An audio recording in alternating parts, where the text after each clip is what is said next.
play again this week. They're out. Ryan Fines is out. Jordan Holman is out. And Eli's still out. So is, Keon had his surgery. So those are the guys there that will be without this week. Everybody else will be, should be good to go unless we get, hopefully we don't get anything during the week here. But, we got some guys bumped up, which, you're going to have this time of the year. So they just got to, they got to fight through that. And, if you're playing the game the way you're supposed to play, it should be 100% right now anyhow. So that's just the nature of the beast. Got a real tough opponent, this week in Memphis. Daryl Henderson, the running back, is very good. So we're going to have to do a good job of being disciplined and doing a good job of tackling him. As I said, he's very explosive and very good. Tony Pollard is a guy that can make big plays for him, and also DeMonte Coxey, their wide receiver. So, they've been able to score points. And then defensively, they're very active. They move their fronts, stem their fronts, bring pressure. So we're going to have to deal with those things that we had to deal with here pretty much throughout the season with people in terms of what they're doing. So as long as we can do that, we'll give ourselves an opportunity to win. Made some decisions with some of these freshmen in terms of what I'm going to do with them in terms of redshirting, again, with the process of what we're trying to do here and building the program. If you take a look, last year we were able to redshirt 14 kids, and now this year it looks like probably 15. Because I think any time with your program, if you're not playing with fifth-year seniors that have come up through your system and have done it year in and year out, you don't ever get the consistency that you need. And then also, I think it's important, especially for these young guys, because again, as I stated on Sunday on the call, is that we're a developmental program, and we've got to develop young people. And like we've done in the previous, when I was here before, it's been pretty effective at that. Our strength program has a lot to do with that as well. So, by doing this, it allows me to get these guys an extra lift and then for them to get in on their own on Mondays on their off day, which is not mandatory. And, I'll get Pat to give you our schedule here, our weekly schedule for our guys, so you can see what we do, how we do it, and the 20 hours of how we go about doing things, because that's all you get is 20 hours with these guys. And, we count the weightlifting, which is, to me, you have to do, because you can't make it where it's voluntary, because if it is, then your strength coaches can't be in there with them. So, by doing this, it allows us to, get those young guys, the non-travel guys, redshirt guys, freshmen, whoever's not traveling, a third lift, and then plus then they got stuff that they can do on their own when we have just open hours in the weight room on Monday, which a lot of those young kids will take advantage of. And that's one thing that you need. When you're developing kids, they have to get bigger, faster, stronger. And so that's always been a trademark of what we've been able to do here. We had Jerry Mark before, and now that's the job of Eric Klein and his staff. So basically, the guys that won't play, this year, Steven Krajewski, Dante Black. Dante would be a guy, because of our situation at tailback, he's our third tailback. And hopefully nothing would happen to Kevin or Xavier. But if something did, I would use Dante in 4 games, and that's it. And then I'd use somebody else, to do that. But I'm not going to play him more than 4 games. Kion Gillespie, of course, with the injury. Elijah Jeffries. Haran, made the decision. Haran's played in 4 games. So we're going to redshirt him. I thought he really made some good strides. But again, I think, and as I talk to these young men, the other night after the ones that have been playing. Told them some of them disappointed, but I told them I got to look out for what I think is in the best interest of them and what's in the best interest of our program long term. Yeah, we're trying to do everything we can to win as many games as we can right now, but you know, the big picture is more important, you know, to me. Christian Haynes, so he'll not. He played in 2 games. He won't play in anymore now. So again, he can. I think he's got a chance to be good. And then Dylan Peterowski, Noel Ofori, and Peter Rooney. Those guys we're going to redshirt anyhow. So those linemen, you know, have to get a lot stronger. You know, and then when you take a look, like last year, we redshirted Rob Holmes, we redshirted Stanley Hubbard, we redshirted James Tunstall. So those guys now, you can see them, you know, getting better. And so when you, especially in the lines, you know, you have those guys that if they redshirt, you know, they need that strength, they need that development. You know, Travis Jones, we're going to play, you know, the rest of the year because he's already played in 5. The other guys that we're going to redshirt is Pierce, Devon. You know, Pierce isn't going to play anymore this year. You know, Pierce weighs 236 pounds. He's got some really natural pass rushing ability to create some things on his own, but it just wasn't, as I looked at it, it wasn't the right thing to do for him, you know, or our program. And so we're going to redshirt him. Hunter Webb, you know, he played in 4, but he's, you know, he's got a red shirt now. He won't play. Terrence Gagne, we already did it with. Jordan Morrison is another one who's done for the year. He's played in 4. And then Jelon Farrell and Malik Banks. So basically the guys that are going to be out there is Travis, Jonathan Luau, KK, O'Neill, Messiah, Jeremy, Keyshawn, Shamel, and Ryan Carroll. So, you know, we're going to be able to redshirt 15 of the 25 you know, that we brought in. And so now we can start to build something with what we want to do, because again, we don't have a lot in the upper class. So, you know, that's what we're going to do, and that's how I'm going to go about it. And, you know, I think that's what's best for us in the long term.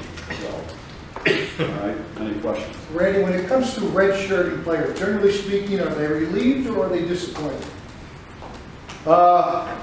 Some of them, you know, like Pierce was, he felt that was going to be the best thing for him, you know, and again, you know, he's just not big enough yet. But, you know, we were able to, with those guys that play, now they at least know what they're going to have to face, you know, next year. So now they can do some more, they know how much stronger, how much more weight they got to put on, how much more they got to understand about the schemes of what we're doing. And that's going to give them that time to do it. So, you know, there were some guys that were, I don't want to say happy about it, but they got it and they understood it. And there were some other guys that were a little bit disappointed. But that's, you like that competitiveness, but when you break it down to them and you tell them, you know, that they're not ready yet. And this is what we see, and that's not being negative with them. It's just, it's the truth.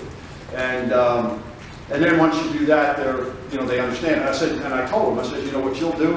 I said, when you become a 5th-year senior, you'll walk in this office and you'll thank me. You know, because if you know, I mean, I've seen it too many times. Like I said, with our program, other programs can be different. But with our program, it's a developmental program. We have to develop guys, okay? We're not getting the ready-made guys, the finished products coming in here. So what we have to do is develop them. And when you do that, we've done it before. I mean, that's exactly what we did before. And that's what we're doing again. And to me, that's the best approach to take. How beneficial? Now let's slow down. How beneficial is this? Wait a minute, Wayne, you were first. It seems this new rule gives you more flexibility when it comes to decision making on what you do with players. Do you like this new rule? I did it first,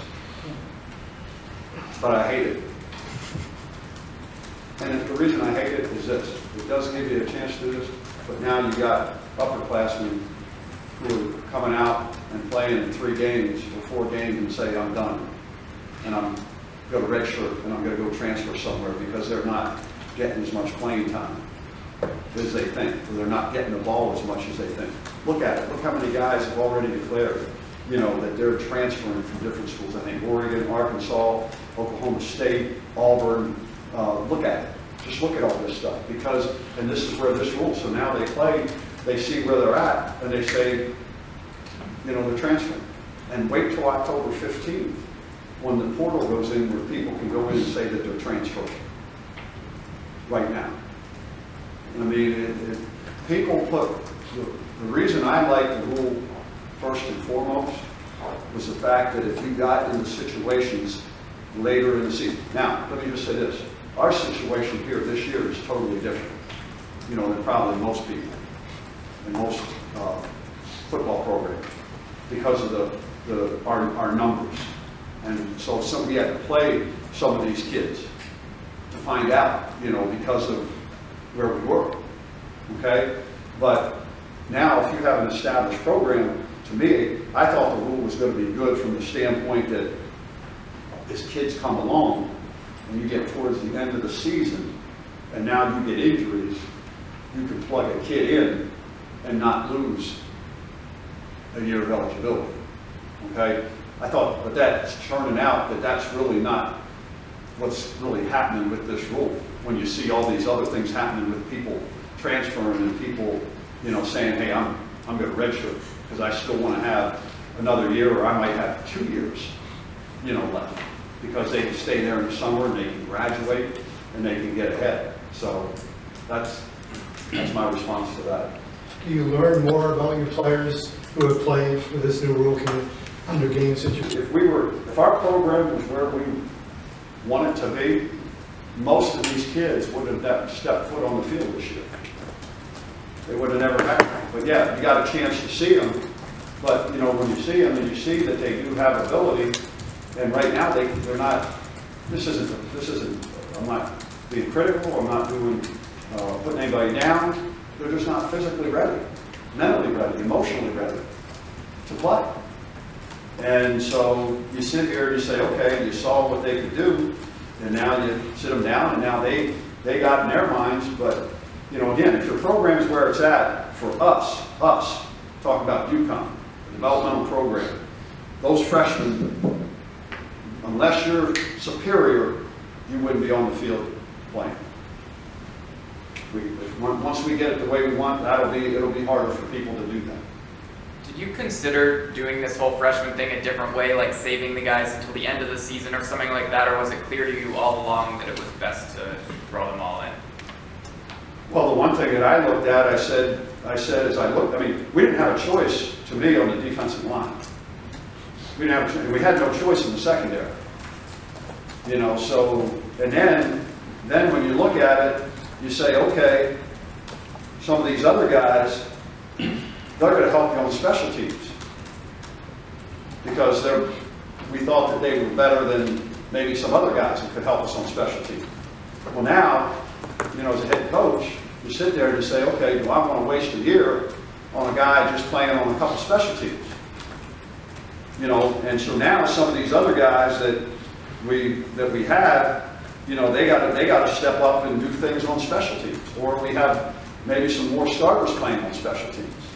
But I just didn't think that for all those linebackers that it was advantageous for us or them to use a year on them playing just on some special teams. Randy, could your decision on a place kicker come down to pregame warm-ups on Saturday? It might, it's disappointing, it is. It's disappointing that we can't find somebody that's consistent there, and again, when you're here in practice and you're in ideal conditions, and that's why we're just going to have competition throughout the week and just see where we are. That's all we can do. And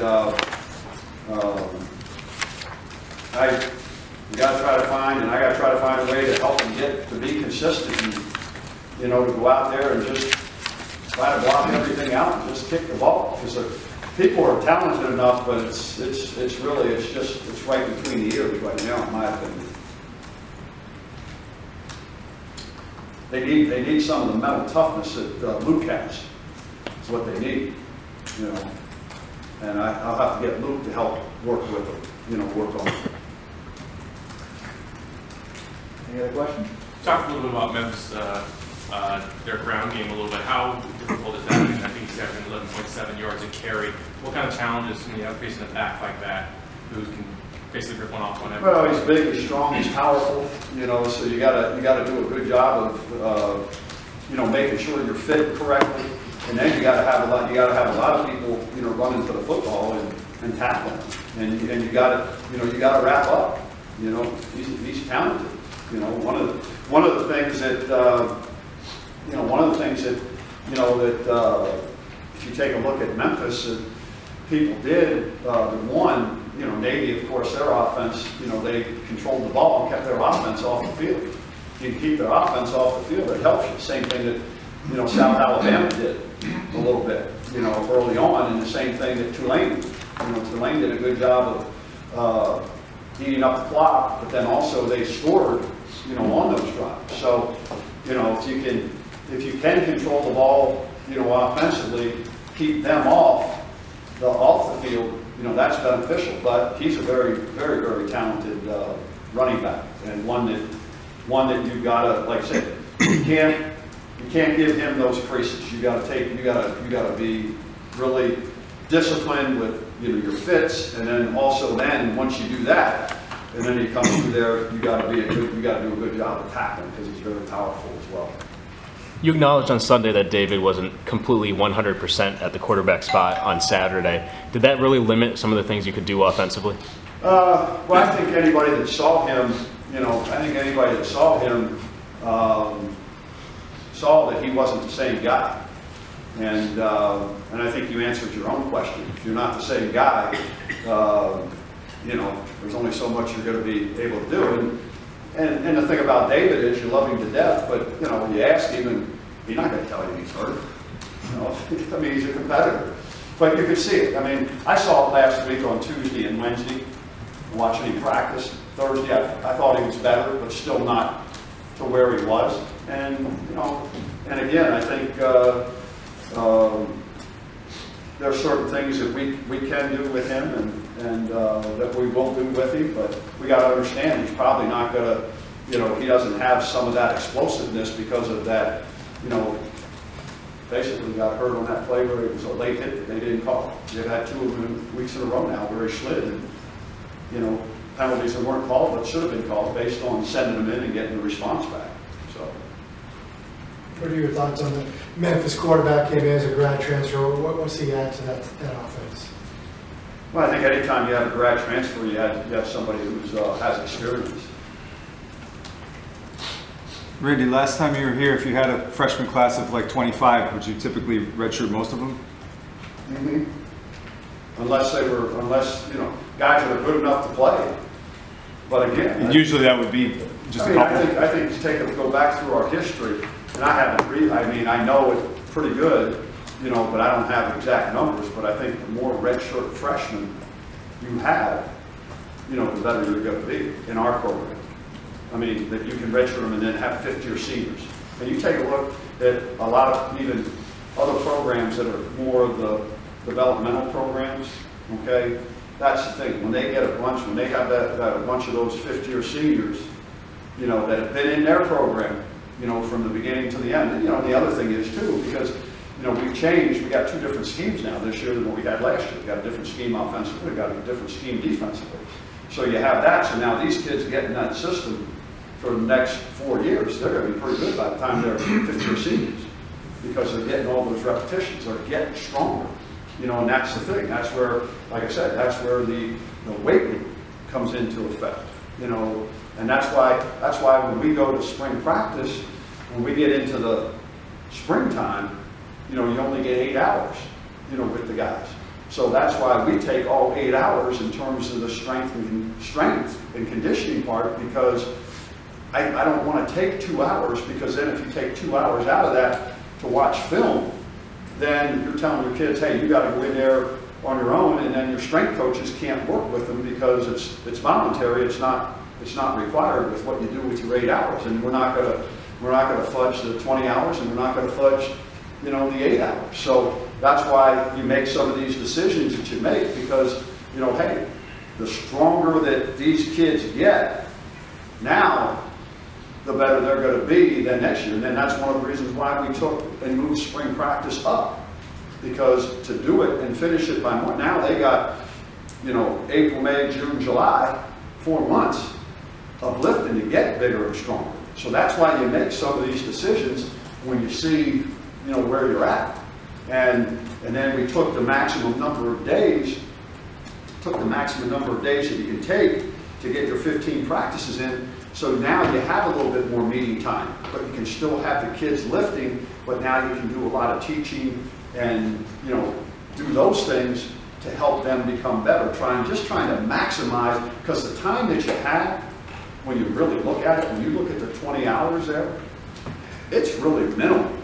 You know, and you guys know, we start at 8:40 and at 10:40. You know, we go 2 hours, and that's all we can do. And the 45 minutes that's in there, that's for guys like, we had a couple guys that had to pull the sled this morning. You know, and that's a 10-minute deal, because you got to count that stuff in your 20 hours when you have that situation.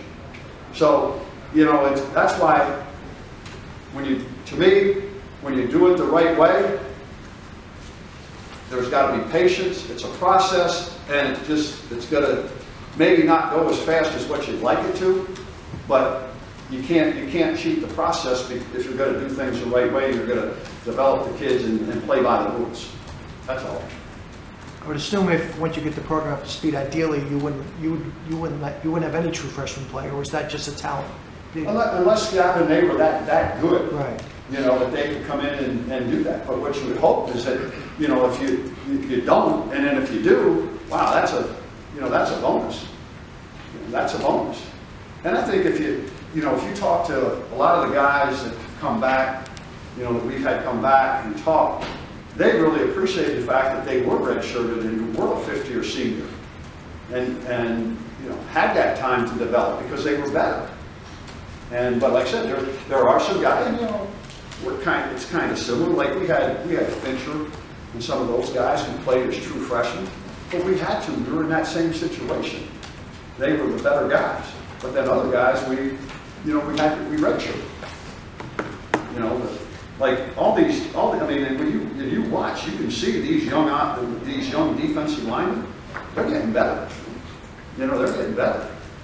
You know, Aaron McLean, you see him, he's getting a lot better. And you know, the thing about Aaron McLean, I mean, again, just take a look. All right, this year your senior class, you got 2 guys that are only fifth-year seniors. That's it. Out of 9, and Carl, we put on scholarship this year. I mean, that's hard when you only have 2 fifth-year seniors, and then you only have 7 other seniors. And then, but again, then you know, other guys that you got to have that they become fifth-year seniors. You know, they got to be, you want them to be good players too. So, you know, that's just the process that we're in, and it's a process we're going through, and it's a process we're going to just continue to stick with. When you look at some of the troubles you've had on defense, is that mostly guys not being up to speed physically, or you mentioned there's also an element of emotional preparedness, mental readiness?